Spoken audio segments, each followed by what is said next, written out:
इस बात से पूरी तरह इत्तेफाक रखते हैं कि बिहार में एक सामूहिक नए सोच और नए प्रयास की जरूरत है। तो मेरी पहली घोषणा ये है कि अगले 3 से 4 महीनों के अंदर इन 17,500-18 हजार लोगों के साथ संवाद स्थापित करना, उनसे समझना, उनसे जन स्वराज की परिकल्पना के बारे में चर्चा करना और अगर उनकी सहमति हो तो उनको इसका भागीदार बनाना, ये पहला लक्ष्य है। अगर इनमें से एक बड़ा वर्ग 2,000, 5,000, 3,000, मैं कोई संख्या अभी आपको एक संख्या नहीं बता सकता हूं, लेकिन इसमें से बड़ी संख्या में लोग अगर एक साथ आए, एक प्लेटफॉर्म या एक अभियान के तहत जुड़कर आते हैं और वो मिलकर ऐसा तय करते हैं कि हमें किसी राजनीतिक संगठन या पार्टी की जरूरत है, तो उस पार्टी की घोषणा उस समय करी जाएगी। अगर वो पार्टी बनती भी है तो वो पार्टी प्रशांत किशोर की पार्टी होगी, ऐसी बात नहीं है। वो उन सबों की पार्टी होगी जो इस परिकल्पना से जुड़कर इस राजनीतिक संगठन के निर्माण में अपनी भागीदारी देना चाहते हैं। ये काम मुझे ऐसा लगता है कि अगस्त या सितंबर तक पूरा कर लिया जाना चाहिए। ये आज की घोषणा का एक पहलू है। दूसरा पहलू जो है, जो ज़्यादा महत्वपूर्ण है, वो बिहार के लोगों तक पहुंचना, बिहार के गांव, शहर, गली मोहल्ले तक पहुंचना, लोगों को जन स्वराज की परिकल्पना, इस सोच के बारे में बताना, उनसे उनका व्यू पॉइंट लेना, उनकी समस्याओं और उनके आगे के भविष्य के बारे में जो उनकी अपेक्षा, आशा, आकांक्षाएं हैं, उनको समझने का प्रयास करना।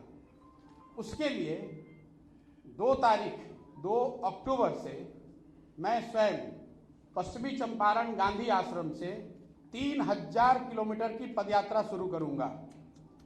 जब तक बिहार के सारे गांव, शहर, गली मोहल्ले, जो जितने लोगों को व्यक्तिगत तौर पे पहुंचा जा सकता है, वो पूरा ना कर लिया जाए। हम लोग का अनुमान है कि 3,000 किलोमीटर अगर हम जाते हैं तो उसमें ज़्यादातर एरिया हम कवर कर पाएंगे।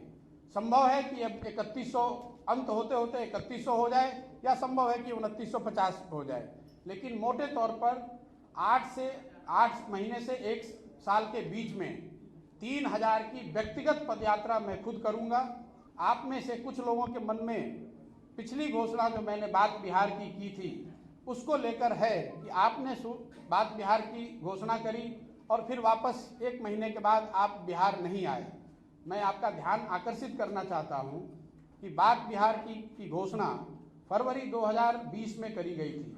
अनफॉर्चुनेटली मार्च 2020 में कोविड के वजह से हर जगह लॉकडाउन और पूरा जीवन अस्त व्यस्त 2 साल तक रहा। अब आप कुछ लोग ये कह सकते हैं कि अगर कोविड के दौरान आप बंगाल में काम कर सकते हैं तो बिहार में क्यों नहीं। वो इसलिए कि बंगाल में किसी बनी बनाई व्यवस्था के साथ काम करना था, बिहार में एक नई व्यवस्था बनानी है। बिहार में एक नई व्यवस्था बनाने के लिए मुझे 2 साल, 3 साल, 4 साल उसमें काम करना पड़ेगा। अभी यहाँ पर कोई इलेक्शन नहीं है, तो इस तरह के जिनके मन में सवाल है कि कौन सा इलेक्शन लड़ेंगे, किसके साथ लड़ेंगे, उसकी कोई परिकल्पना मेरे मन में अभी नहीं है। जैसा मैंने ट्वीट के माध्यम से बताया है, मेरा पूरा फोकस अभी बिहार के लोगों से जाकर मिलना, उनकी बात को समझना और जो जन स्वराज की एक परिकल्पना है, इसके साथ उनको जोड़ना है। मेरे पास कोई मंच नहीं है, अभी कोई पार्टी नहीं है।